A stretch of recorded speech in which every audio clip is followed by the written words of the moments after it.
Bienvenue, madame, mademoiselle, monsieur, au vidéo Randia du samedi soir. Tiens, une tente dans notre sentier des lutins sur le terrain. Nous étions en première samedi le 8 juin 2024 pour le vidéo Randia numéro 23. Nous recevons aujourd'hui monsieur Alazira, qui nous parle de « Au commencement, il y eut Elohim ». C'est une amie de Geneviève qui est très proche de la nature. Elle s'est installée une tente sur notre terrain quelques jours. Question de venir conseiller Geneviève pour planter des digitales. Ça me rappelle mes fleurs de mon enfance qui m'ont peut-être permis de voir les extraterrestres à la campagne, car ce sont des plantes qui sont avec des propriétés euphorisantes et anesthésiantes. On se sert de la digitaline, autrefois surtout, pour endormir les gens lors d'opérations chirurgicales. Alors Julie et Geneviève transplantent une quarantaine de plants de digital. On reviendra bien évidemment voir le résultat final. Ça peut prendre quand même quelques semaines. Ce sont de très belles plantes, résistantes, mais qui ont besoin de beaucoup de soleil.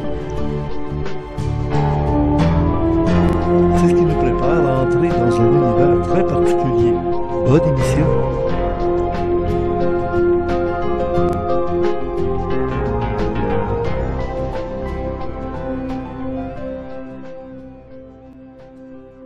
Bienvenue dans ce paysage assez spécial, comme vous pouvez tous remarquer.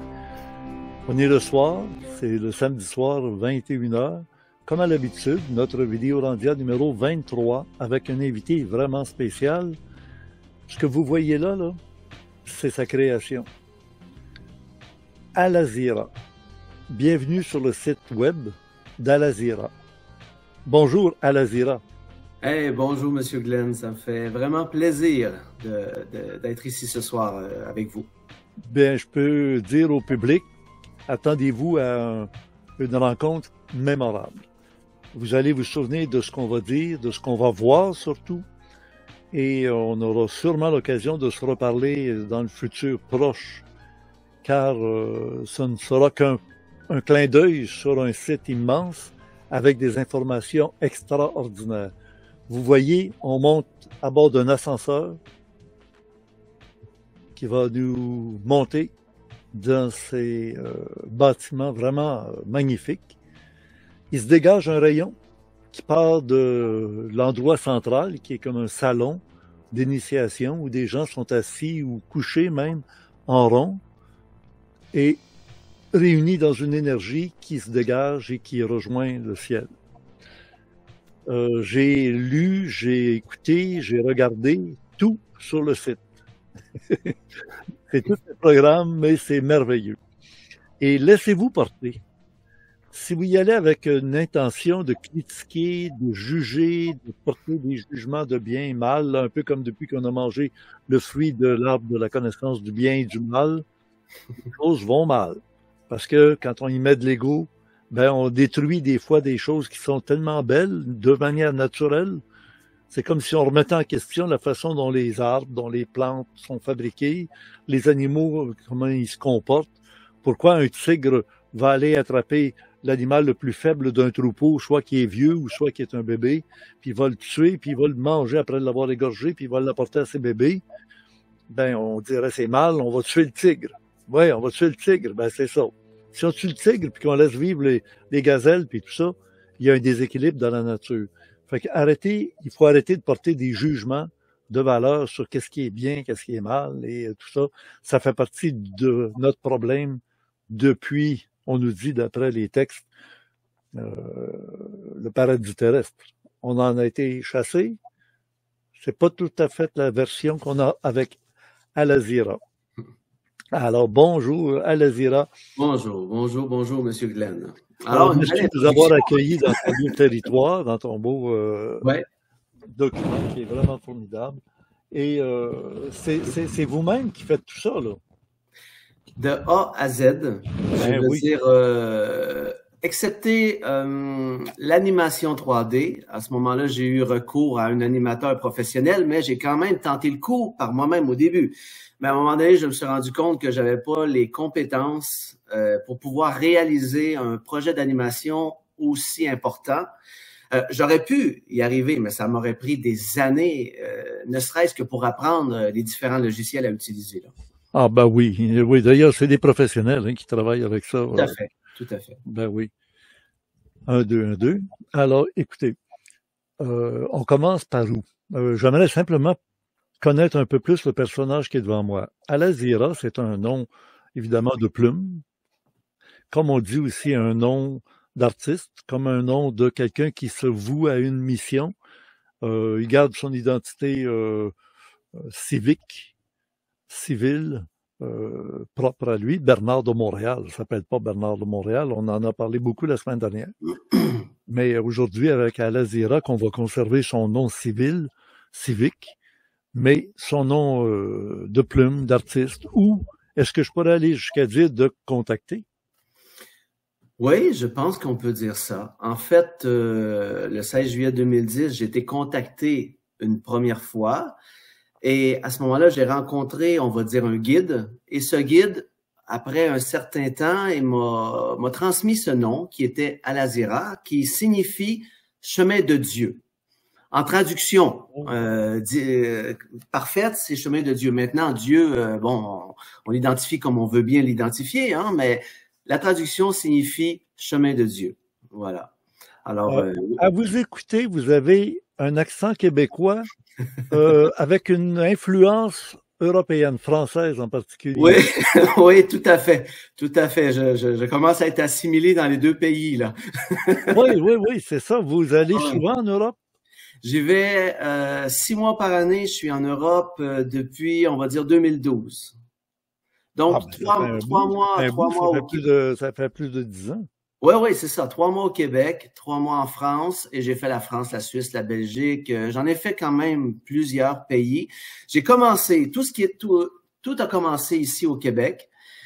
Ça a démarré un petit peu, mais lentement, mais ça avait démarré un peu. Et à un moment donné, je sais pas, comme une espèce de feu de paille, tout s'est étouffé.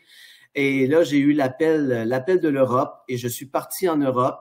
Et tout se passe en gros là-bas, mais même si je Les gens suis... vous ont appelé d'Europe parce qu'ils ont vu votre site, En votre fait, message. OK, voilà, on part du tout début. Ah D'ailleurs, oui, ah oui. ça me fait bizarre de raconter ça parce que pour moi, c'est très loin derrière moi déjà, toute cette histoire. Parce que je suis rendu déjà beaucoup plus loin, moi. Ah oui, oui. Mais ça me fait plaisir et c'est chouette de pouvoir revenir sur la base, sur les débuts.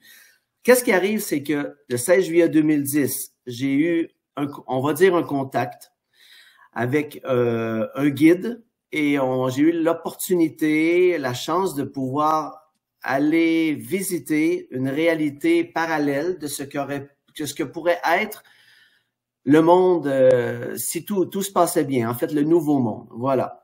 Et durant ce contact, j'ai eu des enseignements, j'ai visité différents lieux, différents endroits initiatiques et ça m'a amené à écrire un premier livre qui était Le Messager, le Nouveau Monde, qui a été publié, je crois, en 2012 aux éditions Elios. Depuis, j'ai repris mes droits. Alors, maintenant, il n'est plus aux éditions Sur Elios. votre site, on le trouve où, votre livre? En fait, le livre en tant que tel, qui se trouve à être cette couverture-ci, là, voilà. Oui, oui, oui. Ah, merveilleux. Il n'est plus disponible en tant que livre comme ça, là. Okay. Maintenant, on peut l'avoir simplement par PDF. Alors, vous prenez contact avec moi, vous m'écrivez sur mon site et je vous l'envoie gratuitement. Moi, c'est pas un problème. Voilà. À quel endroit on va sur votre site pour le retrouver? Je pense que c'est dans biographie. Bon, en haut, on voit le mot biographie. Voilà. Alors, je crois qu'on clique sur biographie. Des fois, la page peut être un peu longue à télécharger. Voilà, on descend un petit peu. On descend ou on monte, dépendamment comment on se situe. Et vous voyez, il y a possibilité de l'avoir. Alors, on voit la date, justement, la fameuse date fatidique du 16 juillet 2010. Un appel de retentit d'outre-espace. Al-Azira est tiré de son sommeil. Donc, ça s'est produit la nuit. Oui. Dans votre maison? Oui. Oui. Est-ce qu'ils sont revenus à plusieurs reprises ou c'est arrivé juste une fois? En fait, ça s'est passé dans la nuit, mais ça s'est pas passé. Faut bien qu'on se comprenne. Ça s'est pas passé. Je ne les ai pas vus à ce moment-là devant moi dans ma maison. Okay.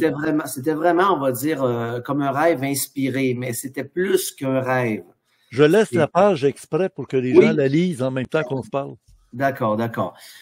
Alors, c'est comme si j'étais retiré de ma réalité pour être amené dans une autre réalité. Je me souviens que j'avais conscience d'être couché sur mon lit, mais je ne pouvais pas bouger. J'étais comme figé. Et là, j'ai vu au-dessus de moi, vu, mais pas avec mes yeux physiques, mais j'ai vu avec, on va dire avec les yeux de l'âme, je ne sais pas comment l'exprimer, mais j'ai vu... les yeux du corps éthérique. Ouais, on va dire, voilà. Alors, j'ai vu comme une espèce de tourbillon qui commençait à se créer au-dessus de moi. Et il prenait de plus en plus d'expansion, et plus il prenait de l'expansion, plus je me sentais tiré vers le centre. Et à un moment donné, je me rappelle, j'ai le souvenir d'essayer de m'accrocher après tout ce que je pouvais pour pas y aller, en fait.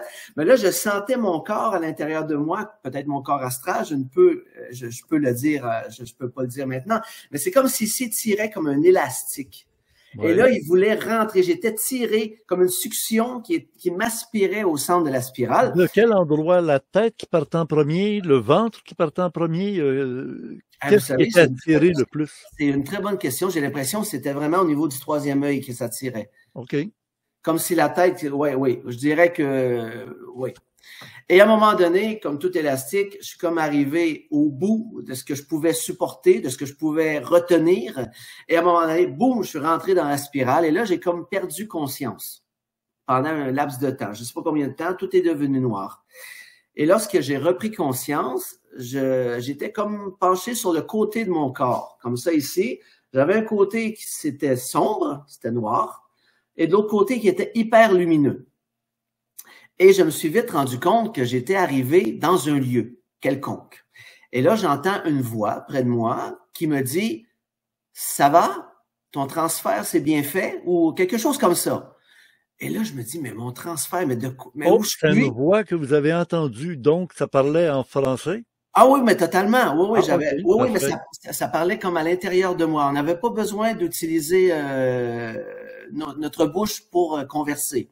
Okay. Et là, j'ai senti une main, ça m'attrapait le bras, voilà, et m'aider à me relever, tout ça. Et là, j'ai pris soudainement conscience du lieu où j'étais. Et là, j'étais vraiment dans un monde tout simplement extraordinaire. Comme je disais, ça peut pas se décrire avec des mots. Et c'est comme si tous mes sens étaient exacerbés. C'est-à-dire que quand je regardais... pardon? Je pense que vous avez une image, un endroit avec un être qui est derrière vous, là. Oui. Ça serait où, ça? C'est dans Biographie? Cette image-là, c'est sur la première page. Dans la page d'accueil? Sauf que cet être ne représente pas l'être que j'ai rencontré. OK. D'accord? C'est pas du tout la même chose. L'être que on le voit là. Oui. L'être que j'ai rencontré, étonnamment. Alors, pourquoi vous mettez cette image-là? Oui. Étonnamment, à ce moment-là, il ressemblait à ce qui, pour moi, m'amenait de la sécurité. OK. Pouvait m'apaiser. On va dire. Comme j'ai pratiqué les arts martiaux durant une trentaine d'années, je me suis retrouvé devant un personnage qui avait un peu des traits, on va dire, asiatiques, mince, svelte. Il avait comme un vêtement un peu à la chinoise, sauf qu'il n'y avait aucun badge, aucun bouton. Mais qu'est-ce qui était particulier au niveau de son vêtement? C'était l'espèce de matière avec laquelle il était fait. C'est-à-dire que c'est comme si la personne qui était devant moi, si elle m'avait menti, je l'aurais su. Parce que ça l'aurait transposé à travers son vêtement. Et de la même façon que de votre côté, si vous aviez menti à des questions, il aurait senti tout de suite. J'étais dans un espace où le mensonge ne peut pas exister. on ne peut pas faire autrement que de dire la vérité. Même si tu voudrais essayer de faire une petite croche, ouais. on peut pas. On peut pas. Nous sommes nous-mêmes dans notre authenticité. On ne peut pas mentir. C'est pas possible. Ben, c'est bien, hein, parce que dans ces conditions-là, on est porté à être bon, beau, bon, bien. Parce que on peut pas mentir, on peut pas frauder, on peut pas manipuler.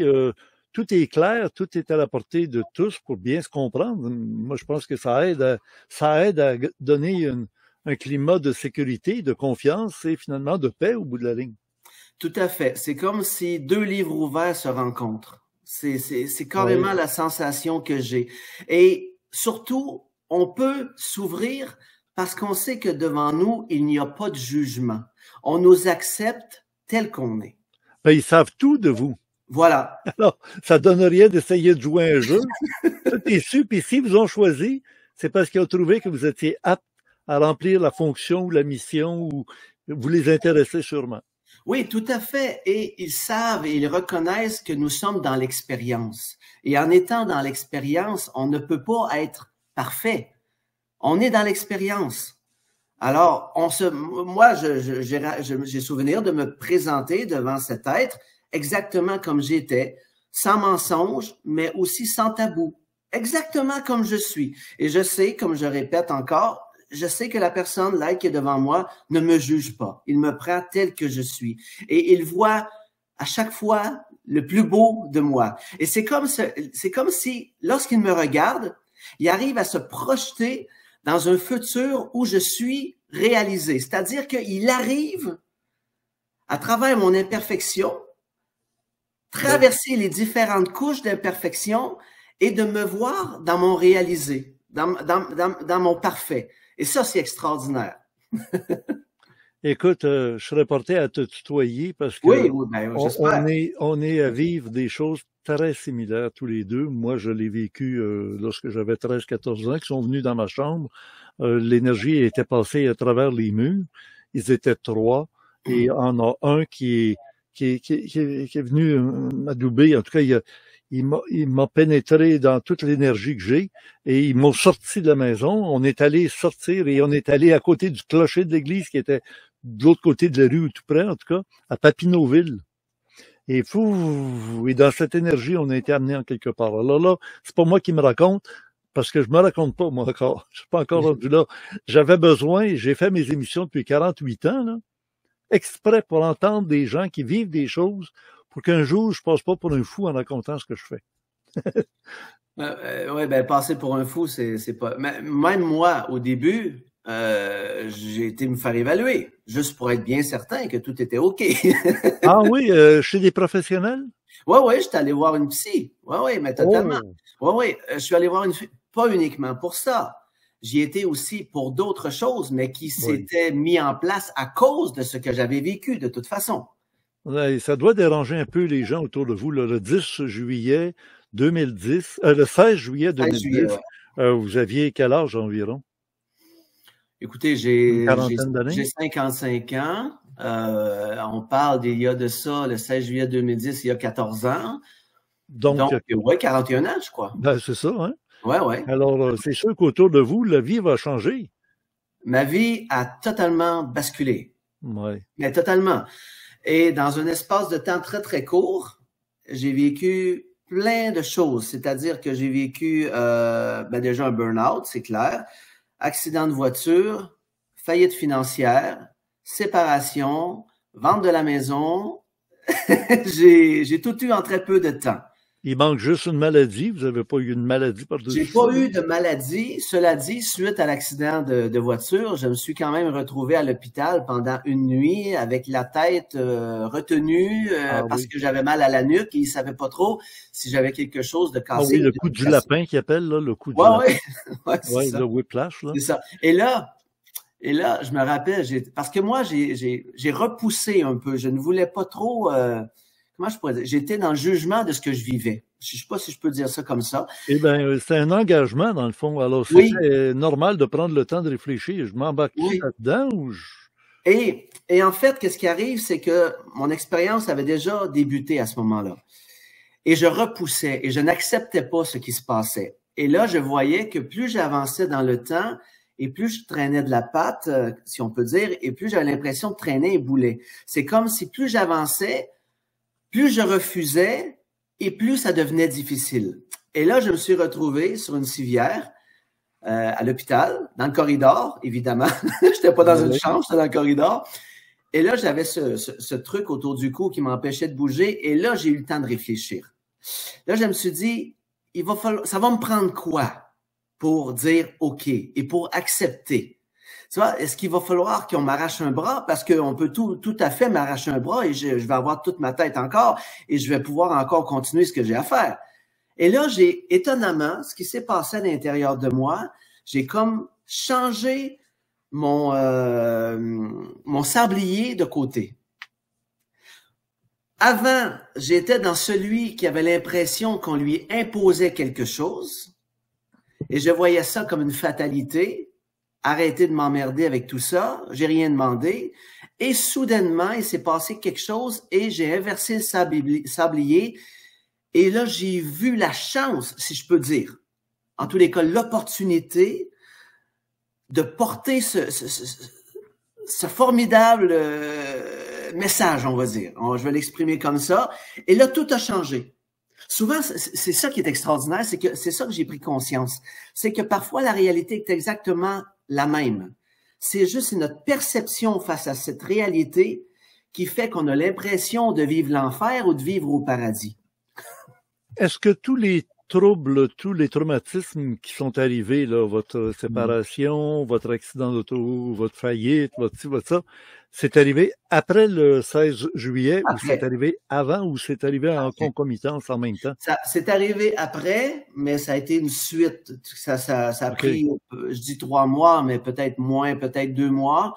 Et tout s'est enclenché durant ces mois-là. C'est un peu comme si eux qui vous observaient, parce qu'ils vous avaient déjà choisi, ils vous avaient déjà contacté, ils arrangeaient pour que vous ayez des éléments autour de vous qui ne fassent pas entrave et que ça provoque dans votre prise de conscience que toutes ces choses qui démolissent votre vie d'autrefois vous permettent de déménager, d'entrer dans une nouvelle existence et d'être plus à leur service encore. C'est très intéressant ce que tu dis. Je veux dire, on a dit... Bon, on peut se tutoyer. Hein, moi, je n'osais pas parce que...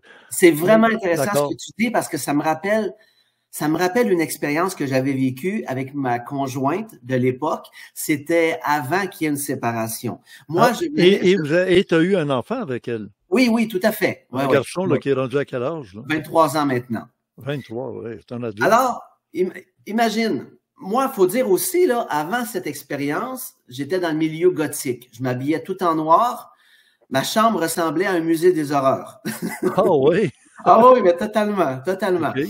Et j'ai vécu cette expérience. Et là, un matin, je ne sais pas si c'est un matin ou un soir, je crois que c'est un soir, ma copine me voit prendre tous mes personnages fantasmagoriques d'horreur, les sortir de la chambre, descendre l'étage, aller porter ça dehors dans le cabanon. Et là, elle me regardait passer comme ça. Et là, on voyait dans son regard, elle comprenait pas ce qui se passait. C'est comme si elle se disait quand est-ce qu'il va m'attraper puis qu'il va me jeter dehors. et là, le soir est arrivé, je me suis assis près d'elle. Je me rappelle, elle était à un bout du canapé, moi j'étais à l'autre bout. Et là, je commence à lui raconter ce que j'ai vécu. Et là, je lui dis, écoute, j'ai fait un rêve, j'ai rencontré un guide, il m'a fait visiter une cité qui s'appelle la cité de Roanosi. Et là, j'ai rencontré plein d'êtres. C'était merveilleux, c'était extraordinaire. Ma vue transperçait les objets, elle transperçait l'horizon. Et plus je racontais ce que j'avais vécu, et plus je voyais cette personne se refermer sur elle-même. C'est triste, oui. Et c'est là que je me suis rendu compte qu'elle préférait la personne que j'étais avant, qu'elle préférait me voir dans l'ombre que de me voir dans la lumière. Pour elle, le choc était trop dur. Ouais. Il était trop dur. Elle n'a pas supporté le choc. Et bon, ben là, au fil du temps, je lui raconte l'aventure, mais la vie continue, la vie de couple continue, on a notre maison et moi, je suis sans travail à ce moment-là. Et là, je suis à un moment où j'envoie CV par-dessus CV, je fais tout ce que je peux pour essayer de trouver du travail, ça ne fonctionne pas. Je dois 25 000 $ sur des cartes de crédit, je suis endetté, je n'ai pas le droit au chômage, aucune rentrée d'argent. Et là, ma copine, elle s'inquiète. Parce que là, il y a juste elle là, qui peut rentrer un salaire. Et moi, à l'intérieur de moi, il y a une voix extrêmement forte qui me dit « Aie la foi, fais confiance, relâche, tout va se mettre en place. » Alors, je me lève le matin, moi, je suis dans cette foi. Cette foi, j'ai l'impression inébranlable.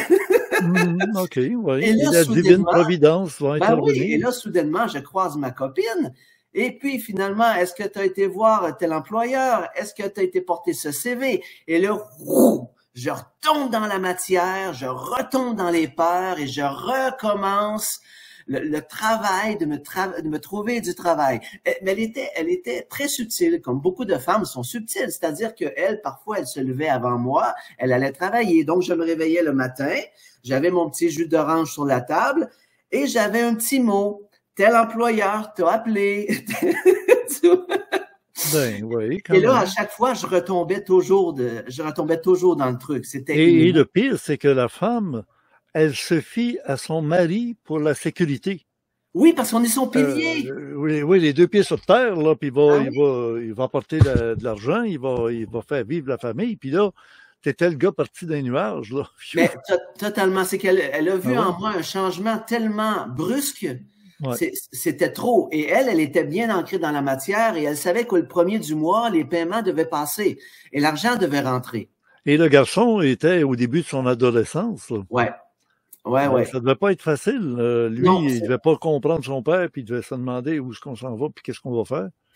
J'avoue que là, ça a été moi-même, j'avais de la difficulté à comprendre ce qui se passait en moi. Je vais poser une question que je ressens de la part du public. C'est certain qu'il y en a qui doivent dire « Oui, mais il en fumait du bon. » Non, mais est-ce que tu prenais de la drogue ou quelque chose? Non, absolument pas, parce que comme j'ai dit précédemment, j'ai fait plus de 30 ans d'arts martiaux et j'avais une hygiène de vie impeccable. Quel art martial c'était? L'art martial, j'ai pratiqué d'abord, et d'ailleurs, ça va te faire sourire. J'ai pratiqué d'abord le taekwondo. Ensuite de ça, je me suis en allé à Montréal et j'ai commencé le karaté. Et ensuite de ça, moi, je recherchais un art martial chinois. Je voulais pratiquer le kung-fu. Je voulais pratiquer le jeet kune do, l'art que Bruce Lee avait créé. Le taekwondo? Le jeet kune do, J-E-E-T. Ah, OK. Ce qu'on appelle la méthode du point intercepteur. C'était l'art que Bruce Lee avait créé. Et de fil en aiguille, je réussis à trouver quelqu'un qui enseignait le jeet kune do à Montréal. Alors, je prends contact avec lui. Je raconte cette histoire, tu vas voir pourquoi. Je prends contact avec lui et je commence mon entraînement. Mais ce monsieur était un monsieur qui s'intéressait à la conscience, à l'évolution de conscience, énormément. Et ce monsieur, tu devineras pas ce qu'il a fait. Il m'a amené participer, en tout cas observer 2 conférences à l'époque de Bernard de Montréal. Oh, monsieur! Oui, ouais. Alors, ben, c'est sûr que les arts martiaux, c'est impliqué avec la conscience. Ça va ensemble. C'est inévitable. Je pense que c'est inévitable. Alors, j'avais quoi, 15 ans, 16 ans, et j'étais assis, j'écoutais Bernard de Montréal. Je n'y comprenais mais absolument rien. Mais lorsque je sortais, j'avais l'impression que j'avais compris quelque chose, que j'en savais plus que les autres. J'étais content. Mon égo, il était nourri. J'étais content. Mais ce que je ne savais pas... Donc, tu connaissais Richard Glenn avant qu'on se parle. Oui, ben, tout à fait. Moi, je t'ai connu au tout début sur le câble. Je t'écoutais faire tes émissions. Même si moi, le côté ésotérique et tout ça, je regardais ça avec du recul, avec un grain de sel. Je dis pas que je croyais pas en rien parce que je suis né dans... Moi, je veux pas que les gens croient à ce que je dis ou ce qu'on présente, mais je veux que ça fasse travailler, évoluer, puis des gens vont dans d'autres pistes, puis c'est parfait. Tout le monde a le droit de grandir. Le soleil brille pour tout le monde. Ben, voilà, exactement. Il y a différents chemins pour différentes personnes. Alors, toi, tu proposes une voie, moi, je propose une voie, un autre propose une voie. C'est pas parce que la voie elle est différente qu'elle est meilleure ou qu'elle est pire. Je pense qu'à quelque part, on travaille tous pour la grande intelligence et on s'en va tous à la même place au bout du compte. Hein? Ah, oui. Alors, si on va vite un peu dans les événements biographiques, là, parce qu'on peut Oui. retrouver ce qu'on se dit sur votre site Internet. Non, ça, on peut pas. Alors là, pour Non, ça, l'instant, c'est plus c'est privé. une exclusivité ce soir. Bon, on est Même juste si entre nous deux, là, tu sais. oui, oui, même si je l'ai déjà raconté il y a de ça plus de 10 ans, Ouais. maintenant, pour ce soir, c'est vraiment une Mais exclusivité. ces contacts-là sont revenus à répétition. À 6 Ces reprises. ouvertures de conscience revenaient régulièrement. À 6 reprises, j'ai eu ce contact avec mon guide. Et au fur et à mesure, je visitais cette réalité, je visitais ce monde et il me donnait des enseignements. Et je me rappelle qu'une fois, je lui avais posé la question qui il était. Et à ce moment-là, il n'a pas voulu me répondre. Il a attendu un peu, il a pris du temps, une certaine pause, et il m'a dit, on me dit que ce n'est pas nécessaire pour le moment, que cela pourrait te détourner de ce que tu as à faire. Et il avait raison. Parce que s'il m'avait dit à ce moment-là qui il était réellement, c'est-à-dire un Elohim, là, je me serais mis à faire de la recherche, moi. Et là, je serais tombé sur plein de sites parlant des Elohim. Et là, comme je n'étais pas, moi, à ce moment-là, on va dire, dans mon équilibre, dans ma lumière, je me serais fait un peu tirer à gauche, à droite, et peut-être que j'aurais été pris par des peurs. Et j'aurais dit non, je n'embarque pas là-dedans. Alors, je pense que c'était une bonne chose, c'était une bonne façon de me protéger. Tu n'as pas placé ça dans le phénomène OVNI, UFO ou UFO, là? Au début, oui, quand même, parce qu'il s'est vraiment présenté comme étant, si je me rappelle bien, comme étant un extraterrestre. Oui, je l'ai mis immédiatement dans le... Ah, OK. Mais comment ça se fait? Tu n'as pas pensé à communiquer avec des groupements ufologiques? Parce que j'étais tellement dans mon truc, j'étais tellement dans ce que je vivais et je voulais tellement m'en sortir parce qu'à l'époque, je souffrais beaucoup. C'était difficile, c'était dur. Et j'avais cette séparation, Ah oui, je comprends. Tout arrivait en même temps. Et je n'ai pas pensé que le fait de sortir et de chercher de l'aide à l'extérieur, hormis la psy que j'ai rencontrée à un moment donné, j'ai pas eu l'impression qu'on pourrait m'aider. J'avais l'impression qu'à l'intérieur de moi dormait la force pour pouvoir m'en sortir. Il fallait juste que je la trouve. Si je te disais le nom Al-Sali. Oui. Eh oui. Bon. Qui signifie en traduction trésor. Oui, puis c'était le nom de ton guide. C'était le nom de mon guide. Et plusieurs années après, j'ai compris que ce guide, c'est moi. Mais c'est moi dans une réalité. C'est très particulier, je veux dire, parce que en écoutant tes exposés, tes conférences, on va déjà mettre un peu l'eau à la bouche au public, parce qu'ils doivent se dire, ils vont-tu parler pendant une heure, tous les deux? On a des choses à montrer en même temps, fait que on va le faire. Je vous envoie sur la page où on était pour vous montrer que c'est accessible à tout le monde. Et il y a des vidéos. Vous les voyez ici. Alors, notre ami qui est ici, Al-Asira, c'est pas la même chose que Al-Sali, là. Al-Asira, c'est... est-ce qu'on dit Al-Asira ou Al-Azira? Voilà. Au début, j'ai cru qu'on disait Al-Asira et ensuite, on m'a dit ça s'écrit comme avec un I, mais ça se prononce avec un Z. C'est comme Al-Sali. Ça ne se dit pas Al-Sali, mais ça se dit Al-Zali. Al-Zali, OK. Voilà. Bon, ben, il faut mettre un Z. mais on m'a dit que ça s'écrit avec un I, par contre. C'est juste que ça se prononce avec un Z. Va pourquoi? Je ne sais pas. Oui.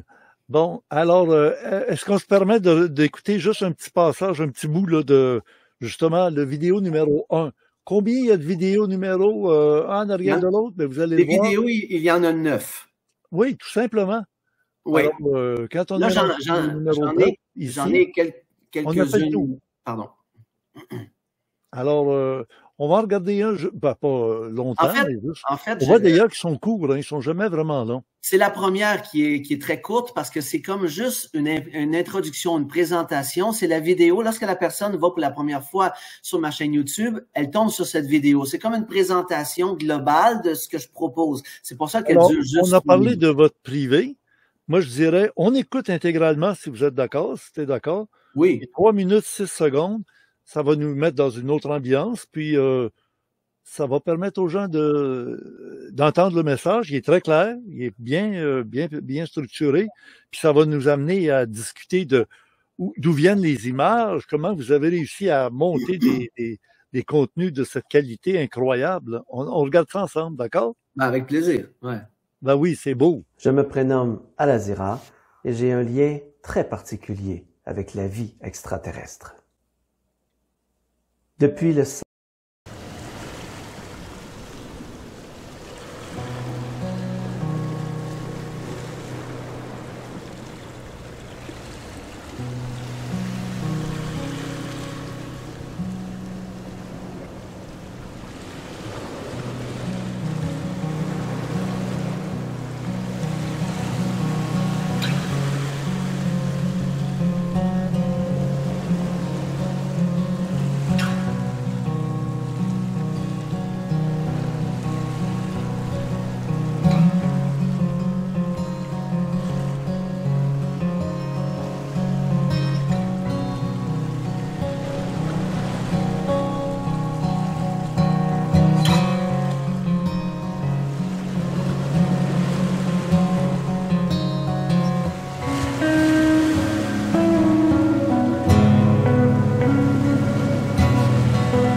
Autres après.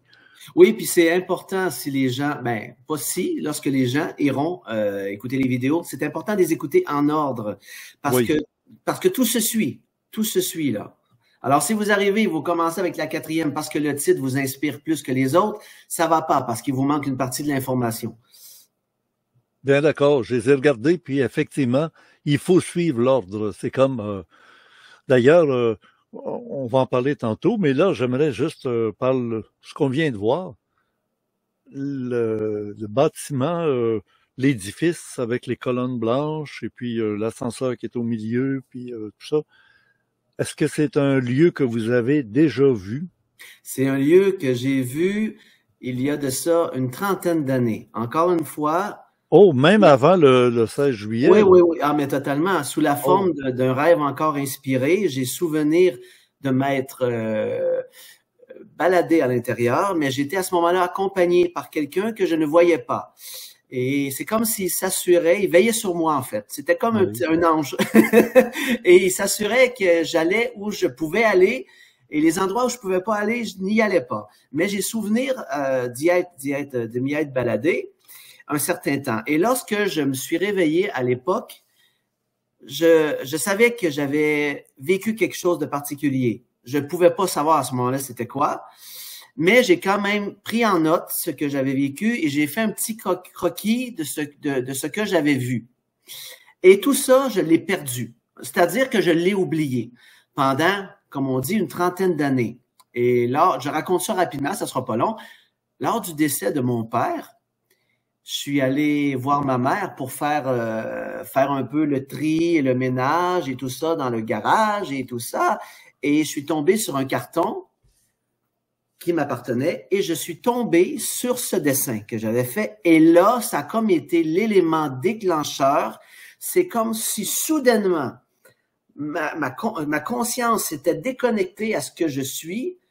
Whoop, je me suis connecté à une autre conscience extérieure, comme un disque dur externe. Et là, on m'a comme donné toute l'information en rapport avec la structure. Et whoop, soudainement, j'avais toute l'information. C'est incroyable. Et là, on voit pas tous les détails. Dans un des vidéos, le dernier, on explique un peu. On n'explique rien. On vit, on le voit. Voilà, J'aimais oui. ça, c'est dans le silence. C'est merveilleux, ça. Oui, dans la dernière vidéo, en effet, on fait un tour complet de l'intérieur et on voit au centre cette fameuse fleur où les gens sont allongés avec les lasers. Et ouais, c'est inspirant, quoi. Oui, oui, définitivement. C'est réconfortant. C'est un peu le cénacle des 12 apôtres. Oui, le chiffre 12, il est extrêmement important, semble-t-il, dans la création.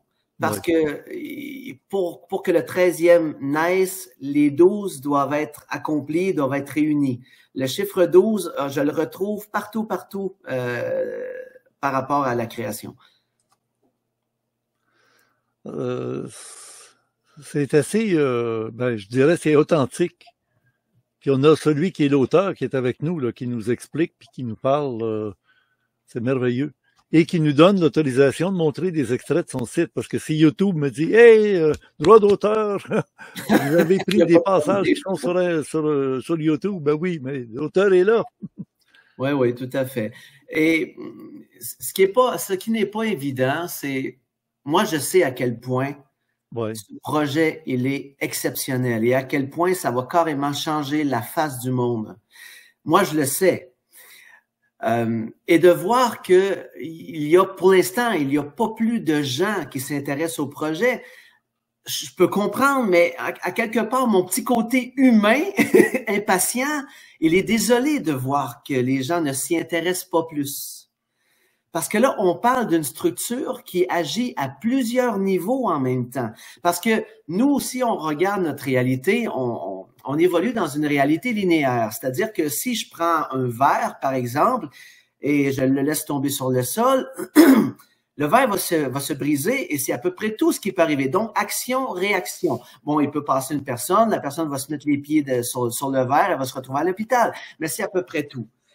Mais quand on parle d'une technologie telle que cette technologie qui est Arkeva, là, on parle de technologie qui agit à plusieurs niveaux et sur plusieurs plans de conscience en même temps. C'est-à-dire que la structure peut servir autant d'amplificateur évolutif de conscience que de véhicule de transport pour nous amener hors de la réalité astrale et pour nous apporter la possibilité d'entrer en contact direct, physiquement, avec notre corps matériel, avec nos créateurs. Ce qui, d'ailleurs, espère le plus rapidement possible. Oui. Mais pour pouvoir entrer en communication avec eux, il y a une préparation à faire avec notre corps matériel, parce qu'autrement, on ne pourrait supporter l'intensité vibratoire de leur lumière. Alors, il y a tout un travail à faire d'harmonisation avec notre corps, et ce travail, c'est pas de la magie. Ça se fait, le travail va se faire avec un travail sur soi. Et le travail sur soi, c'est très basique, hein? C'est prendre conscience de nos blessures, prendre conscience de qui on est, de prendre conscience qu'on est dans une expérience, arriver à un moment dans notre vie où on est capable de prendre de la distance et observer l'expérimentateur, la partie humaine, et de voir que cette partie humaine, c'est pas nous. On observe. Alors, il y a tout un travail, il y a tout un cheminement à faire avant d'en arriver à cette étape. Cela dit, le fait de pouvoir passer dans la structure, ça nous permet d'accélérer notre cheminement d'évolution. Connaissez-vous d'autres humains qui sont passés par là? Moi, j'en connais pas. J'en ai pas vu. Non, j'en ai pas vu. J'en ai pas vu. Comme cette structure, j'ai pas vu non plus. J'ai pas rencontré non plus d'autres personnes avec l'information que j'ai. Pour l'instant, j'en ai pas vu, mais ça peut pas faire autrement qu'il y en ait d'autres. Il doit en avoir d'autres. Oui, oui, parce que s'il s'intéresse à l'évolution de la planète Terre, la prise de conscience actuelle, il n'y a pas juste un gars comme toi, là, quelque part. Il y en a d'autres qui sont répertoriés, approchés, et chacun avec sa personnalité et avec ses moyens va faire passer le message. As-tu déjà entendu parler de Claude Vorillon d'Israël? Oui, j'ai entendu parler de lui. Ben, étant québécois, évidemment, pratiquement comme tous les Québécois, j'en ai entendu parler, en effet. Ouais. Bon, mais il est un Français qui est venu au Québec, qui est tombé dans une terre très, très, très fertile parce que Richard Glenn avait mis beaucoup d'engrais dans le domaine ufologique. Et il a fait beaucoup d'adeptes. Et aujourd'hui, ben, il vit au Japon parce qu'il a été chassé de France. Il a été chassé, ben, il s'est expulsé du Québec après s'être fait tirer le chignon à l'émission Tout le monde. Oui, tout le monde en parle, oui, je me rappelle. Tout le monde en parle, oui, ça c'était un peu maladroit de la part de l'autre. J'ai un ami qui est raélien, il s'appelle Pierre-Charles Dubreuil, qui était celui qui t'a contacté. Oui, tout à fait. Parce qu'en entendant le mot Elohim, puis pourtant, ça fait plus de 10 ans que tu es là. Oui. Puis c'est les Français qui t'ont appelé pour dire, écoute, viens, puis t'es bien accueilli là-bas, vraiment, là, ça répond à un besoin, alors qu'on sait qu'Israël, il met plus les pieds en France, il va y avoir des problèmes. Comment ça se fait? Ben, en fait, je crois que moi, quand j'ai commencé, j'avais pas le terme Elohim, parce que, premièrement, je ne connaissais pas ce terme-là. Ah, OK. Non, absolument pas. Moi, l'être qui s'est présenté à toi, il t'a jamais dit qu'il était et comme je disais dans le livre, à un moment donné, il dit, je pourrais te dire qui je suis, mais on me dit que ce n'est pas le moment et que cela pourrait te détourner de ta mission. OK. Donc, je savais pas à ce moment-là. C'est un extraterrestre, point. Pour moi, c'est ça. C'était tout simplement un extraterrestre que je sentais vraiment très, très, très familier. Ben, comme les extraterrestres, quand ils rencontrent un humain, ils se servent des connaissances que tu as dans ta tête pour te parler ta langue. Si tu parles en allemand, ils vont te parler en allemand. Si tu parles en français, ils te parlent en français. Et en plus, ils vont même, des fois, c'est arrivé dans un cas où il y a un prospecteur, il y avait un ovni, et l'extraterrestre lui a parlé d'une manière avec des sacres. Parce qu'au Québec, un Québécois, ça sacre. Il a envoyé des sacres bêtement comme ça, en prenant exactement le langage. Puis, mais ton aventure jusqu'à date, elle me plaît beaucoup. Mais là, on va écouter encore un petit passage de toi. Si tu me permets, je voudrais juste apporter une précision par rapport au nom Elohim. Oui. De quelle façon qu'il est apparu, en fait, il y a pas longtemps, là, il y a peut-être 2 ans, à un moment donné, mon alter ego que je définis maintenant comme étant un Elohim, il m'a transmis l'information. On aimerait que tu utilises le terme de Elohim dorénavant lorsque tu vas parler de nous, pardon, parce que c'est le terme qui représente le mieux ce que nous sommes. Et c'est pour ça que j'ai utilisé le terme Elohim. Et à quelque part, c'est comme si, lorsque j'ai commencé à utiliser le terme Elohim, c'est comme si soudainement je revêtais une veste qui était parfaite pour moi. Elle me représentait parfaitement bien. Donc, du coup, j'ai pas eu de difficulté à assumer le terme parce qu'il était déjà en moi. Je le portais déjà, en fait. C'est comme s'il était déjà là. C'est comme si c'était une reconnaissance, la signature au bas du contrat, quoi. Bon, ben, on va écouter le passage où, justement, tu nous expliques dans le vidéo numéro 3 un passage sur le mot Elohim. On écoute ensemble. Imaginez le voyage extraordinaire que je m'apprêtais à faire. Et c'est au fil du temps, au fil de notre temps qui file, que je fus instruit d'une condition essentielle si nous voulons franchir un jour le voile de l'illusion pour aller à la rencontre de nos origines. Cette condition s'avère être de faire un tout premier voyage. Un voyage de non-retour, un voyage intérieur, raison fondamentale de notre passage sur Terre. Une véritable odyssée fantastique dans les méandres tortueux de notre conscient tout autant que notre inconscient. Car pour espérer accéder au plus grand, nous devons faire la preuve que nous avons apprivoisé, pour ne pas dire transcendé, le plus petit. Je suis Al-Azira, visionnaire et messager des Elohim. Bienvenue pour cette nouvelle vidéo.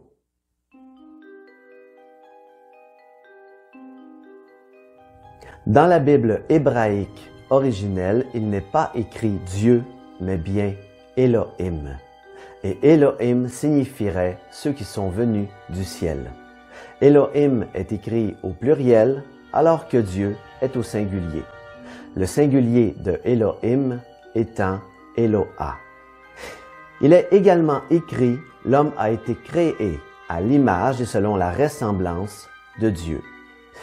Sachant que le mot Dieu aurait usurpé le terme originel de Elohim, que ce dernier est au pluriel alors que Dieu est au singulier et que le terme Elohim signifierait ceux qui sont venus du ciel, si l'on accorde une juste valeur à ces écrits anciens, il n'y a plus de doute possible. Nous sommes le fruit d'une intelligence extraterrestre descendue un jour sur Terre pour y implanter la vie.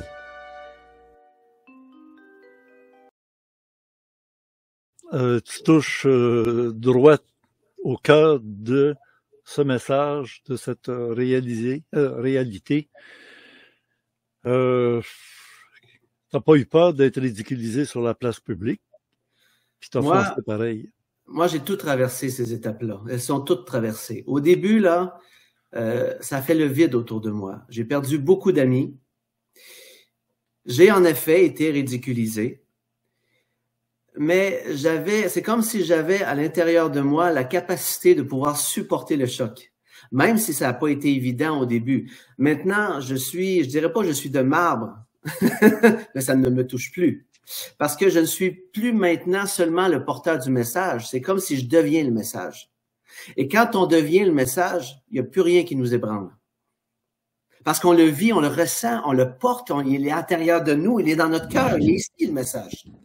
Alors, ça ne m'ébranle plus. C'est sûr que, comme tout être humain, je préfère me faire aimer pour qui je suis que de me faire détester ou ridiculiser. C'est normal.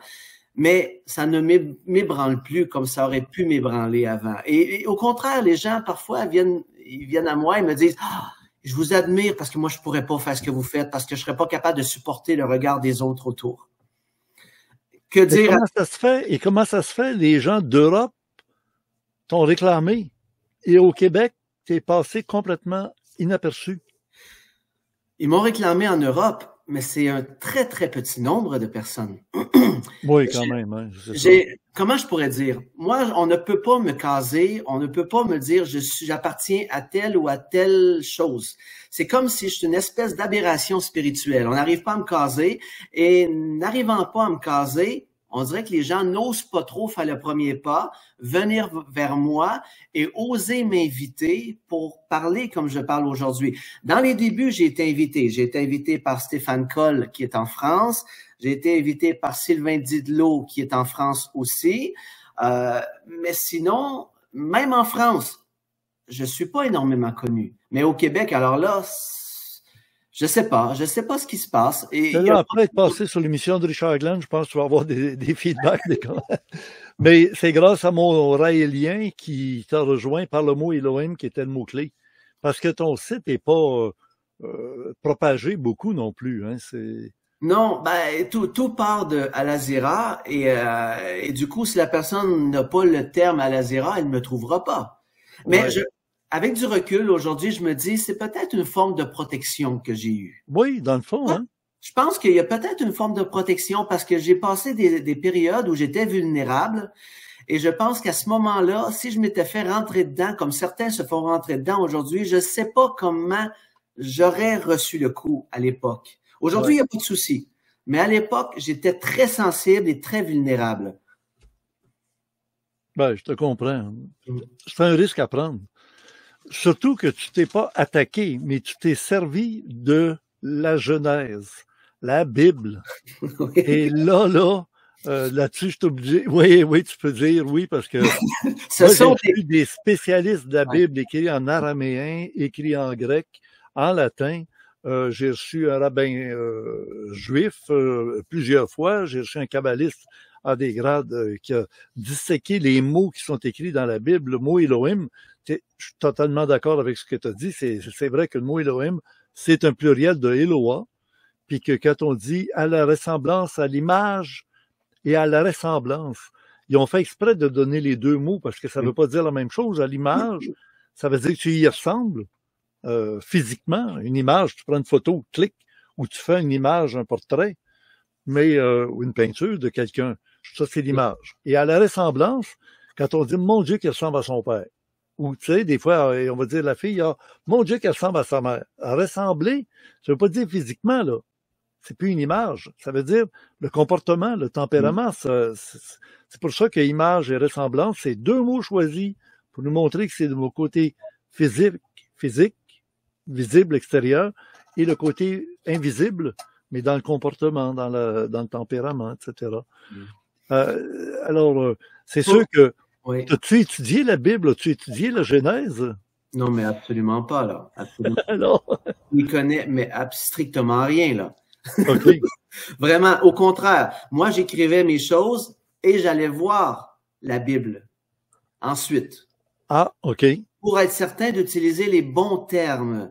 Quand je reprenais une phrase que, par exemple, Dieu aurait dit, en ce qui nous concerne les Elohim, là, je m'assurais vraiment de prendre la bonne étymologie. Oui, parce que ça aurait été flagrant. S'il avait fallu que tu sois en contradiction avec l'étymologie des mots, ben on aurait dit, écoute, il est dans le champ. Oui, mais tout à fait, tout à fait. Et tu as raison quand tu dis que c'est parce qu'il y a, autant dans le milieu spirituel que peu importe, il y a des intouchables.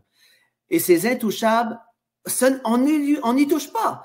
C'est la même chose pour nous au Québec, Richard, tu dois sûrement savoir. C'est comme Céline Dion.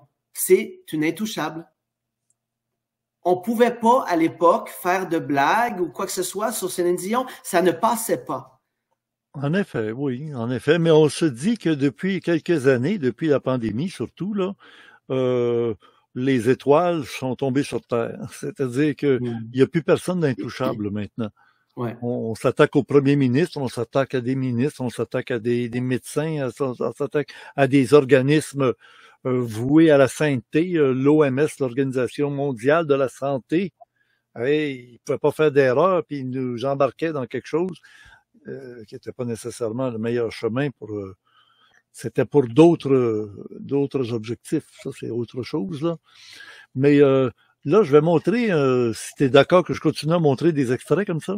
Mais bien sûr. Je suis sûr que ça va intriguer les gens, puis ils vont se dire, écoute, hey, on va aller voir. Écoute, là, moi, je les ai regardés tout d'une claque, dans l'après-midi aujourd'hui. Ouais, voilà, on peut passer à travers les...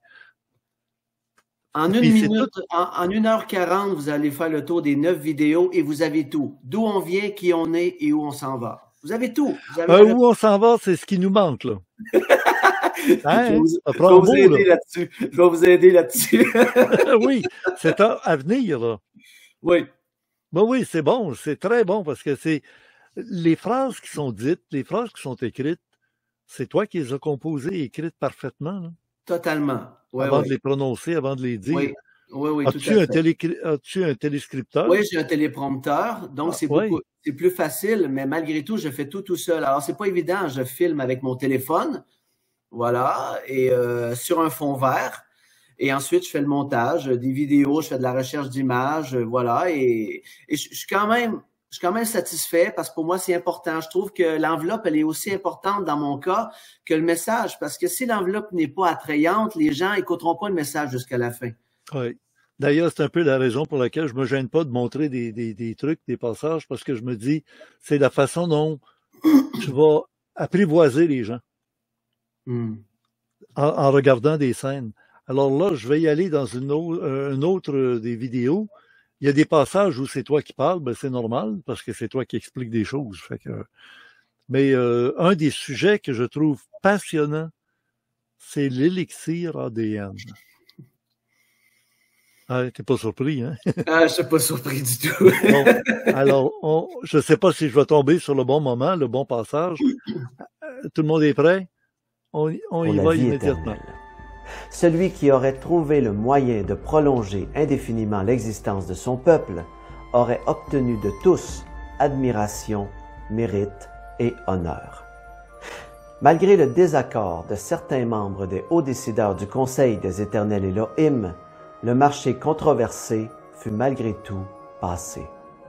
Seulement, après un certain temps, le peuple géniteur du fameux élixir ne s'avéra pas apte d'intégrer dans sa génétique la totalité du nouveau génome qui leur promettait une égale beauté à celle des Éternels Elohim. Suite à cet insuccès, le marché fut rompu et l'élixir retiré.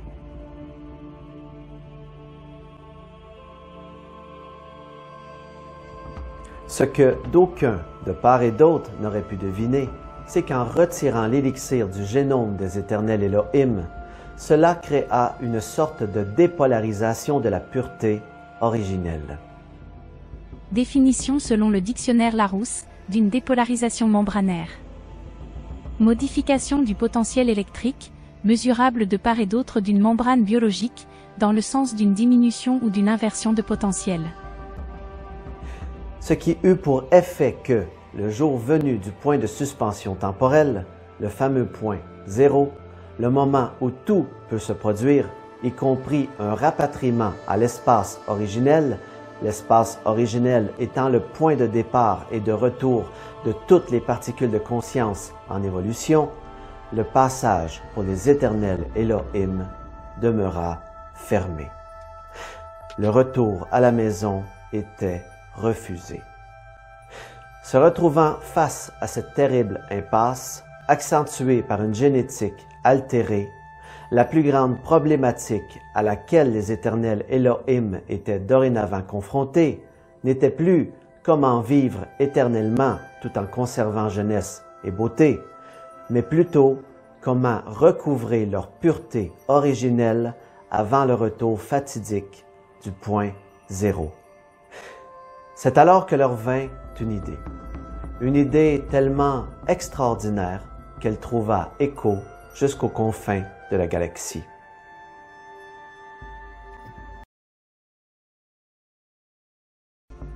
C'est ce qui met fin à la première partie de ce récit historique, voire mythique, de par sa teneur invraisemblable sur les débuts de la création.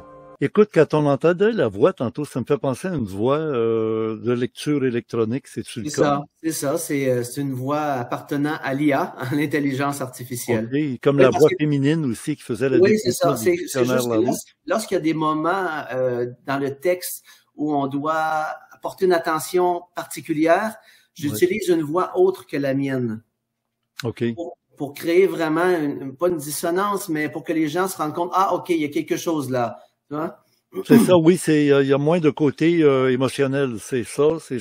Voilà, c'est ça, exactement. Oui, j'aime ça. Exactement. Moi, je te remercie beaucoup de nous avoir autorisé à présenter des extraits. Je pense que c'est la meilleure manière aussi d'en faire la promotion, parce que là, les gens se disent, écoute, ce ne sont que de petits passages très courts. Et je vous dis, il y en a du matériel dans ça. Et moi, je te propose ceci.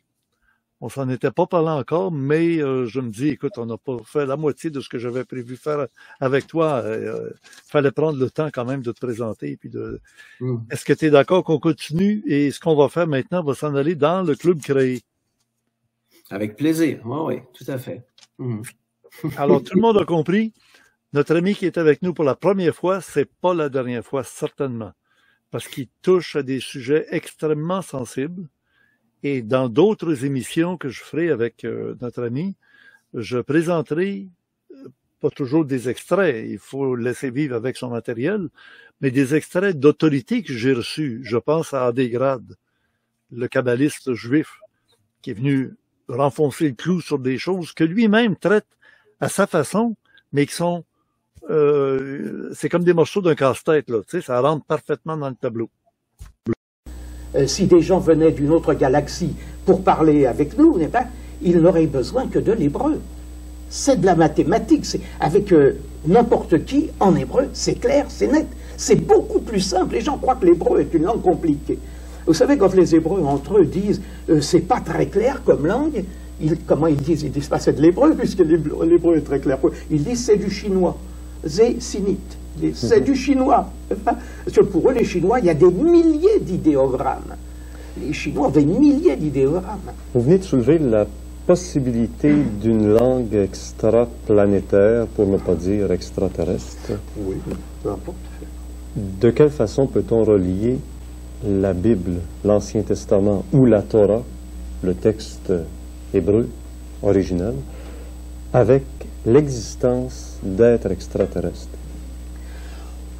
J'ai exposé ça dans les Clés secrètes d'Israël, là, chez Lafon, il y a déjà pas mal d'années. J'ai révélé l'existence de cette planète Arca d'après les textes que nous avions en araméen, qui figurent dans le Zohar en particulier. Il est évident que la Bible, dans l'original, et jamais dans les traductions, comme par hasard, pas ce hasard qui n'existe pas, jamais dans les traductions vous ne voyez apparaître ou le nom de la planète Arca, ou ce qui correspond exactement à des versets qui sont en chaldéique. Dans la Bible, entre l'hébreu et l'hébreu, il y a parfois des versets en chaldéique, comme dans Jérémie chapitre 10, verset 11, où on vous parle de la paix, on vous parle des Elaïa en araméen, ce qui veut dire en hébreu les Elohim. Bon. Or, les Elohim ici s'appellent les Elohim, mais au début de la Bible, le mot Elohim qui est employé n'a rien à voir avec ça. C'est encore autre chose. Elohim est la déesse mère.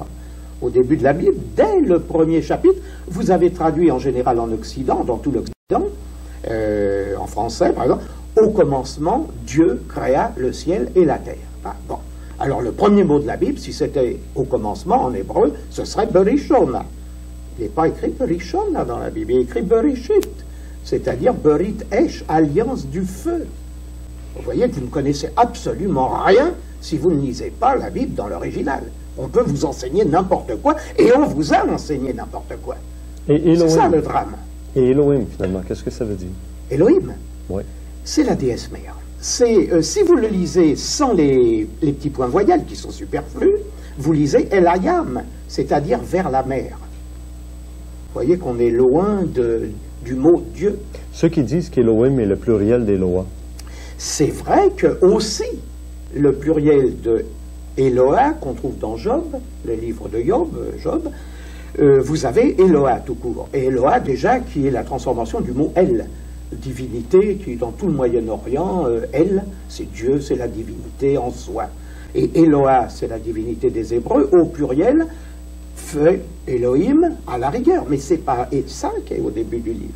C'est pas le pluriel d'Eloah, c'est Elohim, c'est le démiurge, le Dieu créateur. Mais qu'est-ce que c'est que ce Dieu créateur? Dans celui-là, là, je vois que vous avez devant vous, qu'on ne trouve pas d'ailleurs, je crois, au Québec en ce moment, le meurtre fondamental. J'explique que Elohim, c'est la déesse mère. Parce qu'il faut que vous sachiez que le mot Dieu existe et n'existe pas en hébreu. Il y a 10, il y a 20 mots pour parler de la divinité.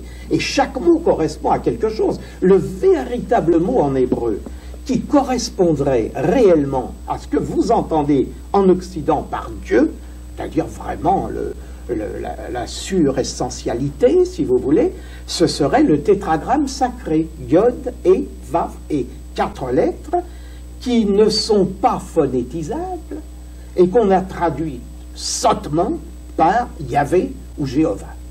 Mais s'ils ne sont pas phonétisables, est-ce qu'on n'a pas rajouté des massorettes, des signes massorétiques? Voilà, les massorettes avaient mis des petits points voyelles de repère pour que les gens sachent que ce tétragramme sacré, et encore ils n'y sont pas toujours, mais enfin, en général, on les y trouve, et vous vous apercevez que si on met des points à certains endroits, on arrive à lire Yehovah ou Yahvé. Eh ben, de là est venu Yahvé, puis de là sont venus ces mots stupides, qui sont sacrilèges pour les kabbalistes, n'est-ce pas? Parce qu'on n'a pas le droit de prononcer un nom qui ne correspond pas. Il y avait que le grand prêtre qui entrait dans le Saint des Saints 1 fois par an, qui avait le droit de prononcer ce mot avec la véritable intonation. Adégrad est un kabbaliste juif très connu au Québec puisqu'il a fait des tournées de conférences sous notre égide et les enregistrements audio sont disponibles sur Internet sous le thème « Le kabbaliste au Québec ». Et la semaine prochaine, nous l'aurons en vidéo d'archives en compagnie de notre ami Alazira, où il fera le pont entre le nom de Dieu, Yahweh, Yahvé, et l'IAV, l'intelligence artificielle V pour 5e niveau, 5e génération de l'intelligence artificielle. Ça serait intéressant de recevoir à l'occasion et plusieurs fois notre ami Al-Azira en compagnie d'Adegrad. S'il accepte l'invitation, évidemment. Avec plaisir. Tout le monde sait que tu existes. Tout le monde a vu à peu près la qualité du message et de la façon dont tu le présentes. L'adresse est très, très simple. Hein. Ça s'appelle tout simplement http C'est juste alazira.com ou alazira.org. Mais de toute façon, si vous allez sur Google, vous tapez Al-Azira, je pense que mon site, si c'est pas le premier, c'est le deuxième qui apparaît dans la recherche. Alors, oui, parce que c'est un nom assez rare, mais il faut le connaître, le nom. Oui. Alors maintenant, les gens le connaissent, là, parce que c'est un nom qu'on connaît pas de nulle part, tu sais. Oui, c'est ça. Voilà. Moi, j'ai utilisé Orandia. Tout le monde connaît Shambhala, Agartha, mais Orandia, ils savent pas c'est quoi. Et j'arrive avec un nom qui est très important dans la mythologie hindoue et la mythique orientale. Fait que on se donne rendez-vous maintenant dans le Club Créé pour la suite. Avec plaisir. Et merci à tous les auditeurs qui ont passé du temps avec nous. C'était très Et comme tu dis à la fin de chacun de tes vidéos, si vous avez des commentaires positifs ou négatifs, mais pas de destruction, c'est pas rien que lâcher une bombe, c'est que si vous n'êtes pas d'accord sur quelque chose, vous l'exprimez clairement. Moi, je suis pas d'accord pour telle raison ou félicitations, j'aime bien, ça c'est beau aussi, mais c'est intéressant quand vous pouvez commenter. Ben, j'ai vu des commentaires qui sont fameux sur tes vidéos.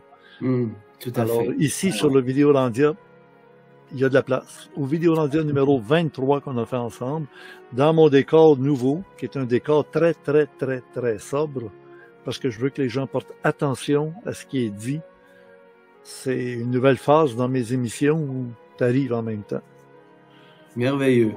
Oui. Merveilleux. Eh bien, merci. On se retrouve. Oh, j'ai vu le signe. Oui. C'est la main droite sur le cœur et la main gauche qui fait la main qui montre.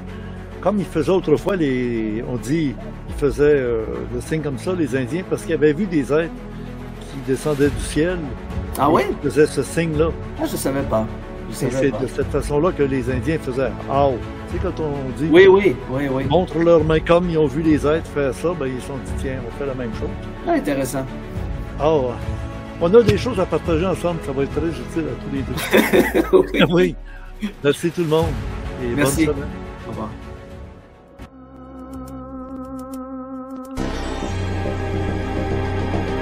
Pour les abonnés au Club Créé, à l'adresse orandia.ca, il y a évidemment des dossiers qui sont présentés à tous les mois. Vous remarquez que depuis le mois de mars, on a un retard. Il n'y a qu'un vidéo de disponible à chaque mois pour le mois d'avril, mars, avril, mai, et même pour le mois de juin, nous aurons très vite, très bientôt, un nouveau dossier. Alors, je vous invite à aller dans le Club Créé, ce qui nous aide d'abord à produire nos émissions pour les samedis soirs, les vidéos Randiac offerts à tout le monde gratuitement. Et c'est grâce à vos abonnements que nous pouvons arriver à continuer à produire. Voyez, pour le mois de juin, il y aura d'ailleurs un document d'1 heure avec M. Adegrad, le kabbaliste. Ne manquez pas d'aller regarder les compléments surprenants écrit par Kiwan, aidé de Gilles Surprenant, à l'adresse orandia.com. Merci d'être abonné au Club Créé surtout. Un pouce par en haut, ça coûte rien et c'est très gratifiant pour toute l'équipe. Nous lisons en passant tous les commentaires que vous écrivez ici sous le Vidéolandia. Parfois je donne des répliques. Je donne un assentiment par un pouce par en haut que je mets de mon côté vers le commentaire qui a été intéressant pour tout le monde. Voici maintenant nos suggestions à travers nos documents d'archives qui sont toujours d'actualité puisqu'ils sont intemporels. Ils s'appliquent encore aujourd'hui. Bonne semaine, au plaisir de vous lire et à bientôt.